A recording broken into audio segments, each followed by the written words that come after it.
Les nouvelles révélations sur une offre dingue du PSG cet été pour tenter d'arracher la signature de la pépite Lamine Yamal, la pub avec Barcola et surtout Dembélé qui fait un carton sur les réseaux et les images folles de l'arrivée d'Adrien Rabiot à l'aéroport de Marignane près de Marseille par les supporters de l'OM. Quel accueil, toutes les images dans ce journal du foot. Abonne-toi, ça commence maintenant.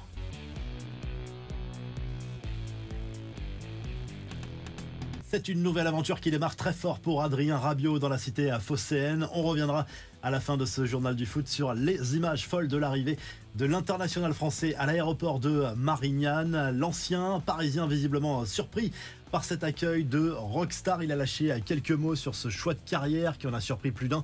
Ça s'est fait comme ça au début, ça paraissait improbable et finalement, en parlant beaucoup avec Mehdi Benassia, il m'a présenté le projet, j'ai clairement adhéré, j'ai parlé aussi avec le coach, ça m'a vraiment parlé sportivement à lâcher Rabiot, visiblement très impatient de découvrir le Vélodrome. Ce sera dès mercredi avec un entraînement d'abord ouvert au public.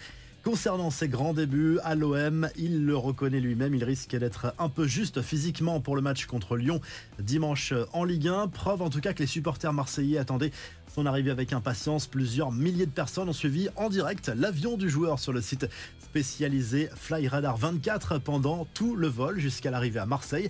Une chose est sûre, on n'a pas fini de commenter ce coup XXL des dirigeants marseillais. Sur RMC, l'agent de joueur Bruno Satin a clairement fracassé l'entourage du milieu de terrain. D'après lui, cette signature est le fruit de l'incompétence de la mère et conseillère de Rabiot, Véronique, qui a été trop gourmande sans doute en négociation avec les top clubs européens. Pour lui, Rabiot aurait dû signer dans le top 10. Il a raconté notamment une anecdote sur cette dernière qui expliquait lors de négociations avec l'Atlético cet été comment devait jouer son fils aux dirigeants des Colchoneros.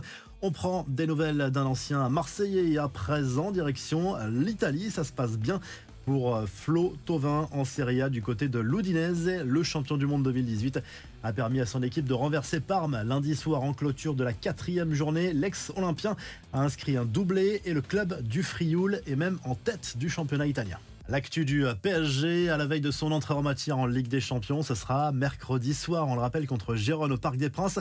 Double bonne nouvelle pour Vitinha et Zahir Emery, de retour à l'entraînement. Les deux milieux de terrain étaient revenus blessés de sélection. Ils postulent donc pour une place dans le 11 de départ contre le club catalan. La seule absence notable à côté parisien, on l'évoquait hier, concerne Gianluigi Donnarumma, en plus des blessés de longue date bien sûr. On reparle de Rabiot dans les colonnes du Parisien. Le quotidien affirme qu'il n'y a jamais eu de volonté réciproque de se retrouver cet été avec le PSG malgré son statut de joueur libre, et il y aurait 3 raisons principales à cela. Son profil ne correspondrait pas aux attentes de Luis Enrique. De toute façon, le joueur n'a jamais envisagé de revenir dans son club formateur. Et le dernier point, c'est que Nasser El Khelaifi n'a toujours pas pardonné au milieu de terrain son choix de ne pas prolonger son contrat en 2019 et donc de partir libre à la Juve.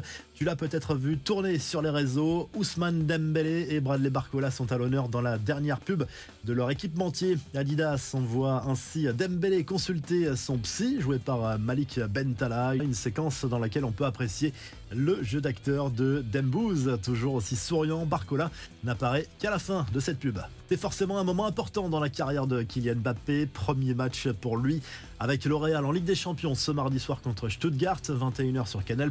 Si tu veux voir les grands débuts en C1 à Bernabéu de l'ancien parisien, Carvajal lui promet un moment inoubliable. C'est ce qu'il a confié en conférence de presse. L'ancien joueur du PSG qui a reçu son trophée de meilleur buteur de la dernière Ligue des Champions. Il a pris soin de remercier ses anciens coéquipiers, le staff, pas le PSG ni ses supporters. On sait que chaque geste, chaque mot du joueur est analysé. On sent clairement que la rupture est totale avec la direction parisienne.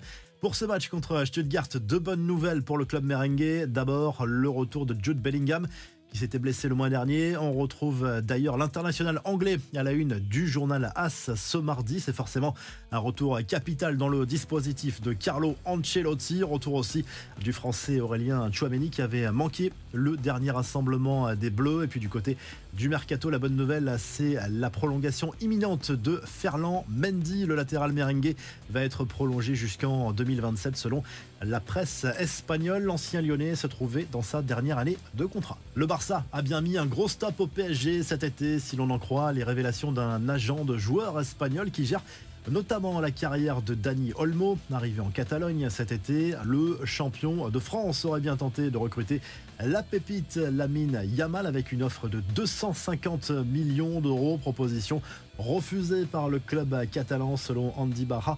Une info qui avait déjà filtré cet été dans les médias catalans, mais qui avait été démentie ensuite par le PSG.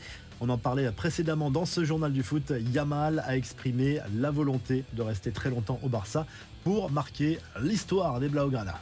Les autres infos à retenir dans ce journal du foot, voici le programme complet de la soirée en Ligue des Champions. Lille joue à Lisbonne contre le Sporting Portugal. C'est à 21h, match à suivre sur Canal+ pour les abonnés. La Juve reçoit le PSV Eindhoven, le Bayern accueille le Dynamo Zagreb. Gros match entre l'AC Milan et Liverpool du côté de San Siro. On te réexplique les règles de la nouvelle formule. 36 clubs sont regroupés dans une poule unique. Les matchs de cette phase de championnat durent jusqu'au mois de janvier. 8 rencontres à disputer. Autre particularité, la première journée s'étale sur 3 jours, du mardi au jeudi.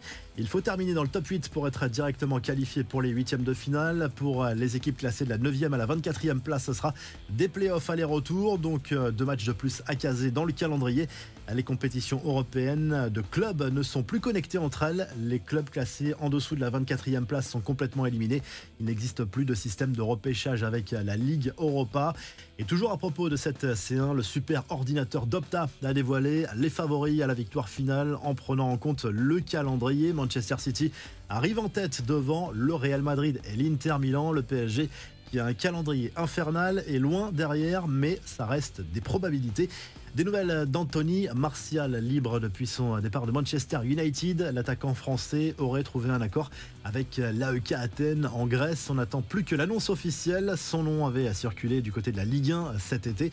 Le procès en appel de Sepp Blatter et Michel Platini aura lieu finalement en mars 2025. L'ancien patron de la FIFA et ex-dirigeant de l'UEFA avait été relaxé en première instance. C'était en 2022.